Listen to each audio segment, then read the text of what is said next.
I sat at my daughter's kitchen table the morning she thought I was still asleep, and I heard her say to her husband, "Get her to sign the trust amendment before she asks questions. She trusts me. She won't read it."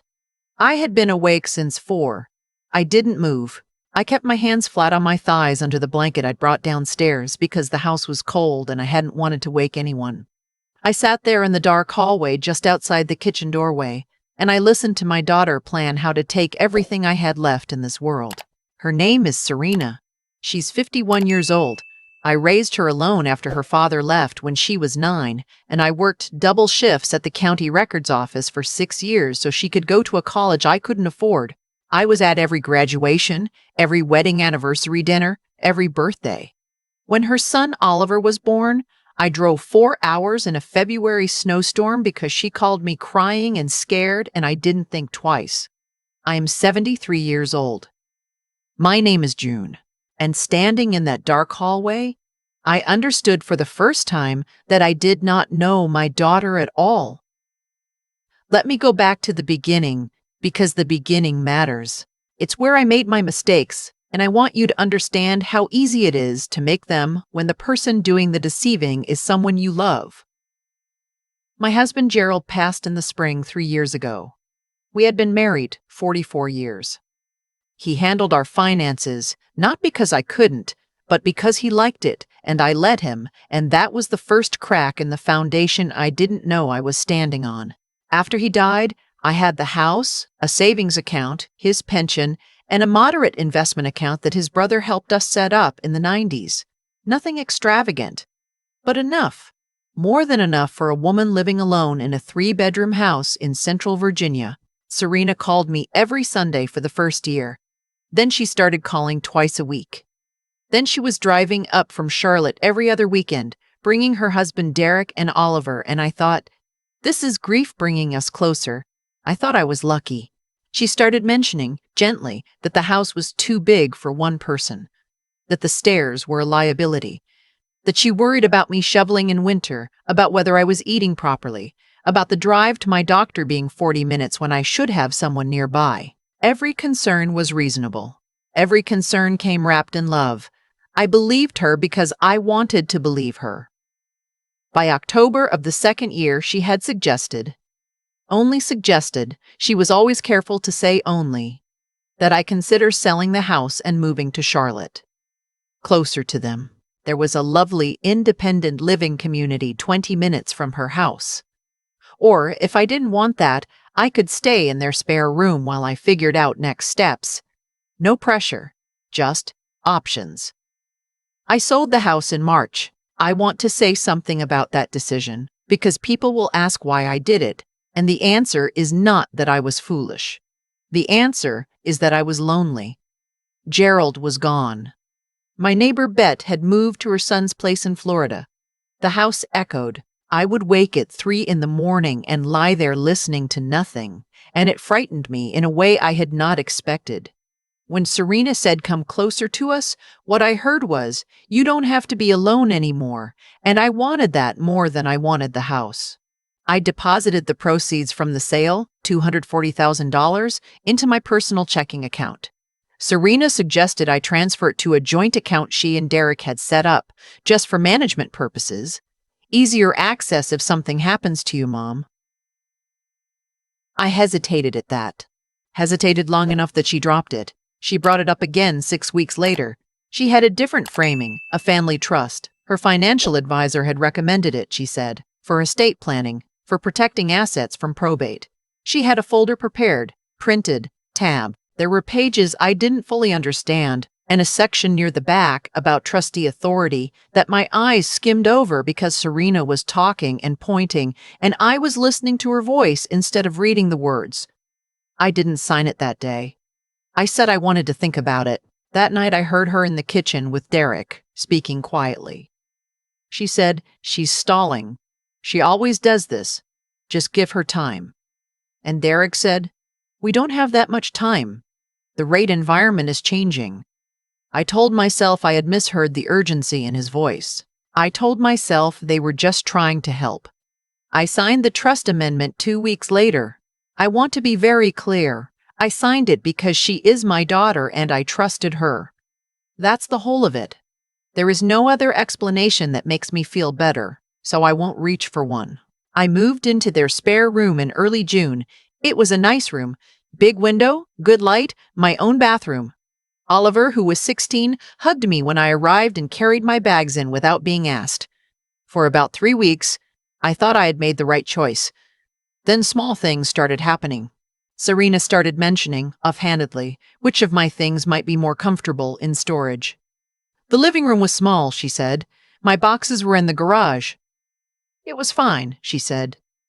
But perhaps I could consolidate? I consolidated. Then she mentioned that Oliver needed the spare bathroom for his morning routine, and could I manage with the guest bath down the hall? I managed. Then Derek started working from home full days, and the kitchen was his office now in the mornings, so could I please make my coffee before 8 or after 10?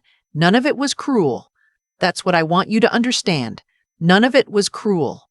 It arrived as reasonableness, as practicality, as this is just how we've organized things.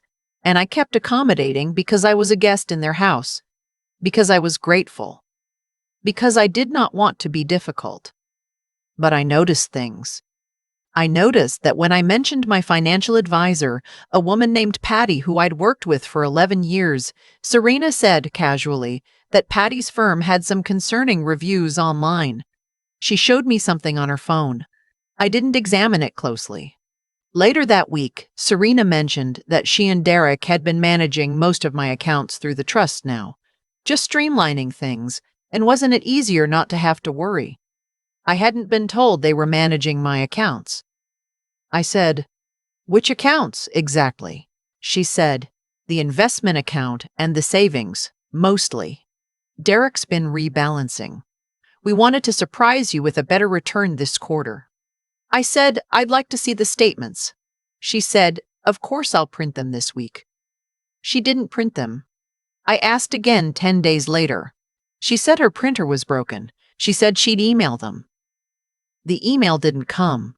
When I asked a third time, she said I was stressing herself out, that she was doing this to help me, that she couldn't understand why I was being suspicious of the people who loved me most. She cried. I apologized. I apologized to my daughter for asking about my own money. I want you to sit with that for a moment, because I have spent a great deal of time sitting with it myself. The morning I heard Serena in the kitchen was a Thursday in late October. I had come downstairs early because I couldn't sleep. I was in the hallway. She and Derek were in the kitchen with the door only half closed, and they didn't know I was there. What I heard in full was this, Derek said. "The attorney wants it done before the end of the year for tax purposes." Serena said, "I know. I'm working on it. She's been asking about statements again." Derek said, "So give her something." Serena said, "I'm going to. I'll print something simplified. She won't know what to look for anyway." Derek said, "What about the Ashford account, the one we moved in September?" Serena said, "She doesn't know about that one. She signed the amendment, Derek. It's all in the trust. It's all ours legally at this point." Then she said, "I just need her to sign the updated distribution schedule. Once she does that, we're done." I stood in that hallway for a very long time after they walked away. I did not cry. I thought I would, but I didn't. What I felt was colder than crying. What I felt was a kind of absolute, terrible clarity that I had not felt since the night Gerald died. And I stood in the hospital parking lot understanding that the last 44 years had taken a different shape than I would carry forward. This was the same. The world had just taken a different shape. I went back upstairs. I sat on the edge of the bed. I thought about what I knew, and what I needed to know, and what I needed to do, and in what order. I thought about Patty. I still had her personal cell number. I had it in an address book. A small green one, paper, that I had kept for 30 years, and that was sitting in the bottom of my overnight bag, because I had brought it with me when I moved and never transferred it to my phone. I don't know why I kept it separate. I don't know why I didn't put it in the same box with my other address books that were now somewhere in the garage. But it was there, in my bag, and Patty's number was in it. I texted Patty from the bathroom with the water running. I said, I need to talk to you privately, not through the office. Today, if possible. Please don't call the main number. I didn't explain. I didn't want to write anything down that could be seen. She texted back within 20 minutes. I'll call you at noon. I have a gap. Are you okay? I didn't answer that last question. I went down for breakfast at 8:30 like nothing had happened. I talked about the weather. I asked Derek if he wanted more coffee. I complimented the new curtains Serena had put up in the dining room and watched her face relax and become warm with pleasure, and I understood that this was something I had to do carefully, which meant I had to do it without showing anything at all. At 11:40, I told Serena I was going for a walk. I said my knees had been stiff. I put on my coat and took my phone and walked 3 blocks to a small park at the end of their street where there was a bench under a pin oak that had already gone orange and red and was dropping leaves in the thin November wind. Patty called at 12:02. I told her everything. I told her about the trust amendment, about the accounts, about the Ashford account I'd never heard of. I told her about the statements Serena had never printed, and about Derek saying it's all in the trust legally. Patty was quiet for a moment. Then she said, June, what was the name of the attorney who drew up the trust documents? I told her. His office was in Charlotte. I had never met him. Serena had handled the correspondence. Patty said, I need you to listen to me carefully.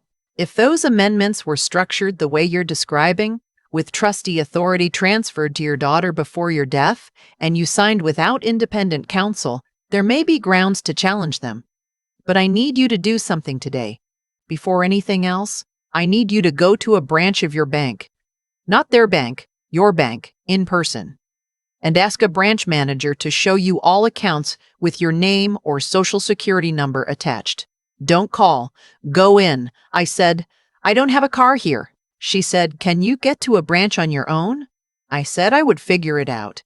I called a rideshare from the park. I told the driver to take me to the nearest First National branch, which was 4 miles away in a small strip mall. I sat in the back of that car and looked out the window and counted things. Signs, stoplights, mailboxes. Because I needed my hands to stop shaking before I walked into that bank. The branch manager was a young man named something I don't remember. I told him my name. I told him I needed to see every account associated with my social security number. He was efficient. He was kind. He printed things and set them in front of me without commentary. There were accounts I did not recognize. There was the Ashford account Derek had mentioned. There was a secondary investment account opened in October, 3 months ago, with a balance I won't name here because seeing it printed on paper still makes me feel the ground shifting. There were transfers. There were dates. There were signatures that were mine on documents I had no memory of signing. I sat with the manager for an hour and a half. When I left, I had a folder of printed statements, a note of every account number, and the name and direct number of a banking attorney the manager quietly wrote on the back of his card and said, call him today if you can. Tell him what you told me. He said it in a low voice, leaning forward slightly. I understood that he had seen this before. I called Patty from the parking lot.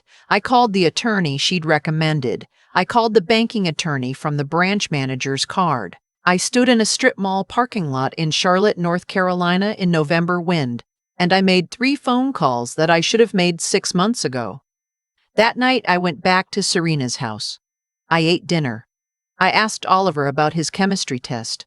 I complimented the soup. I said I was tired and went upstairs at 8:30. I did not sleep. Over the following 2 weeks, I moved very quietly. The banking attorney, a sharp, unhurried man who had been practicing elder financial law for 22 years, told me that the trust amendment had procedural irregularities. He said the signatures on 2 account transfer authorizations appear to have been obtained under circumstances that constituted undue influence. He said, this is recoverable. But you have to be patient, and you have to stop tipping your hand.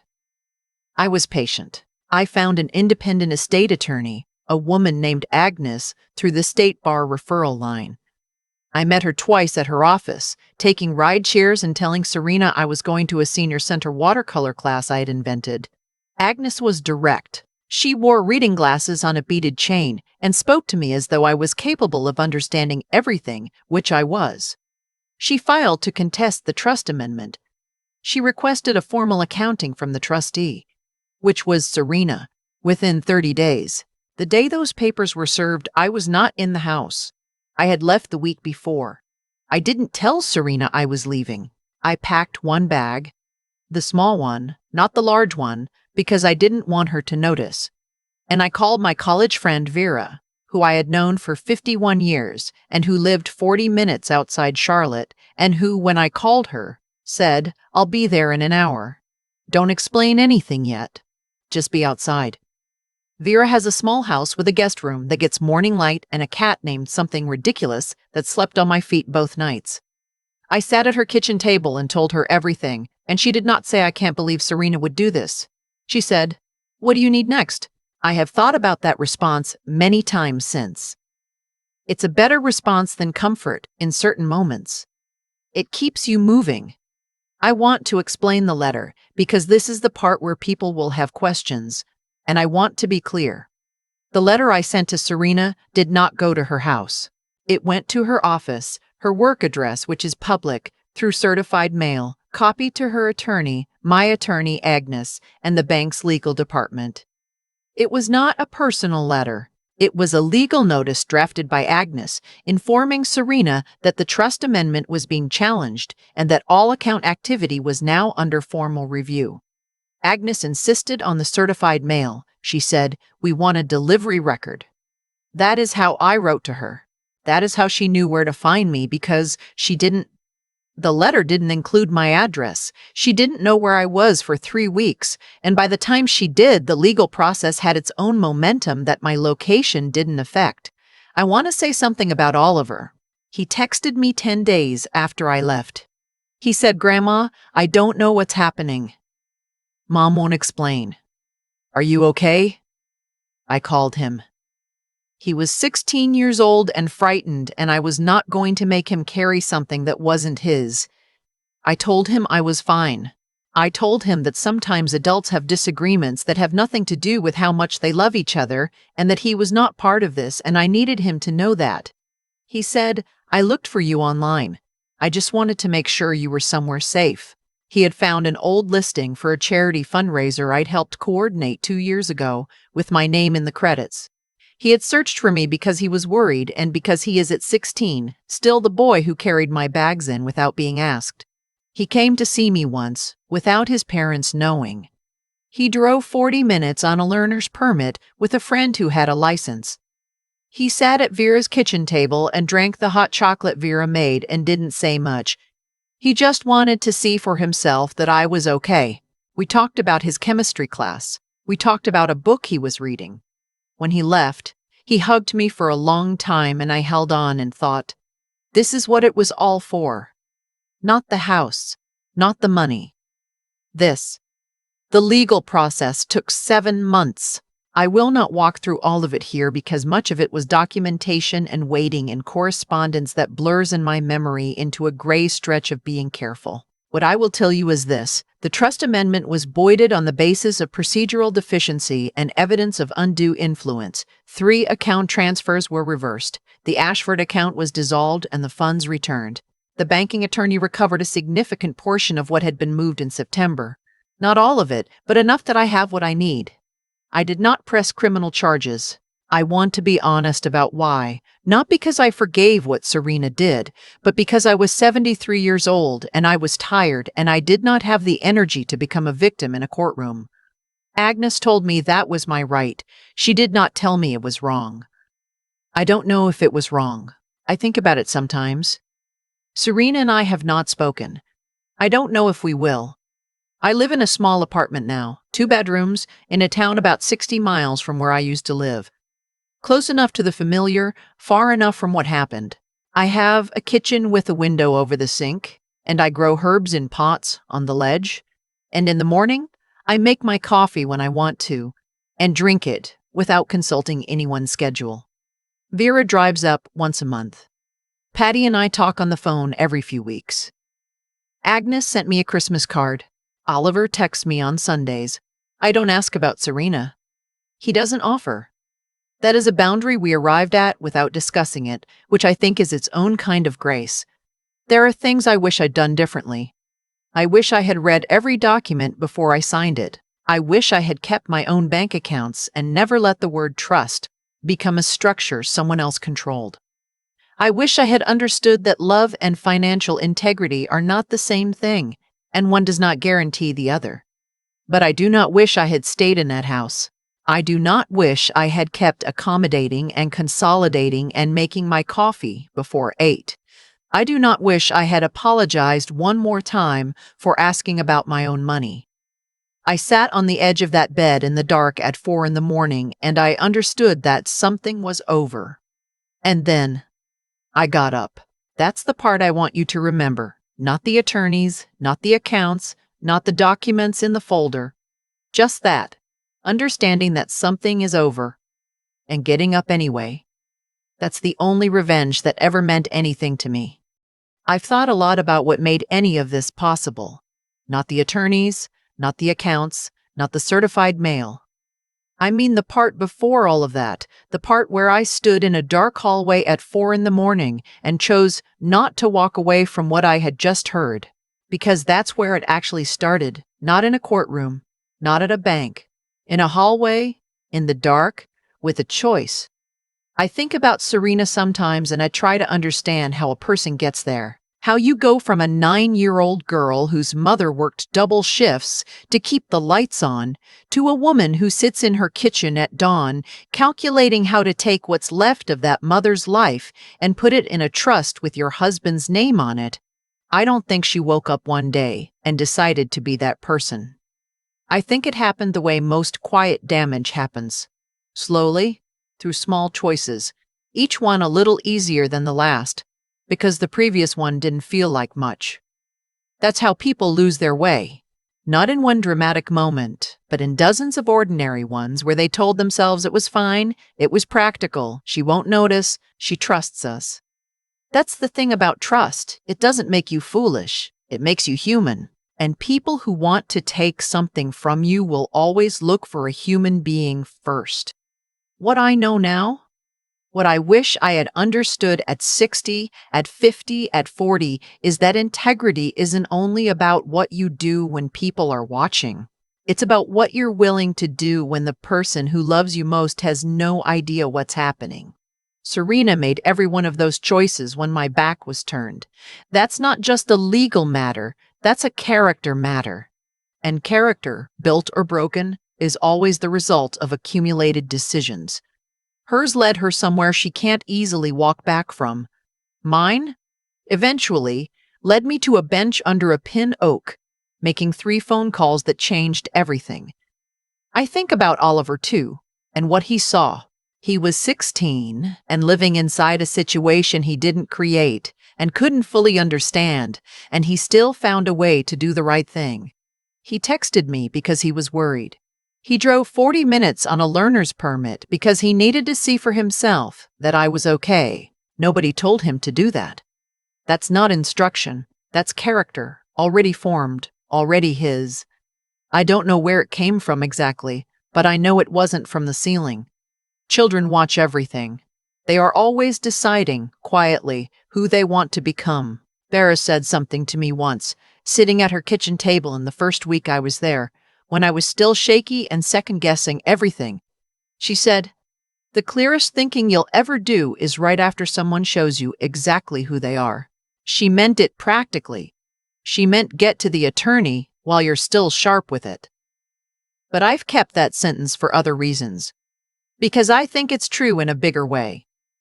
The moments when reality strips away everything comfortable are also the moments when you see yourself most clearly, what you'll tolerate, what you won't, what you're actually made of when the thing you thought was solid turns out to be something else entirely. I got up. At 73, I got up. That's the only thing I want to pass on. Not legal advice. Get an attorney, that part's simple. I mean the getting up. The decision to act on what you know instead of on what you wish were true. That's not easy at any age. It is harder, I think, when the person on the other side of the deception is someone you raised, but it is always, always possible. The moment you stop accommodating what is wrong in order to protect what used to be right, that is the moment your life starts belonging to you again. Mine does now. It took 7 months and a green address book and a branch manager who wrote a phone number on the back of his card, but it does.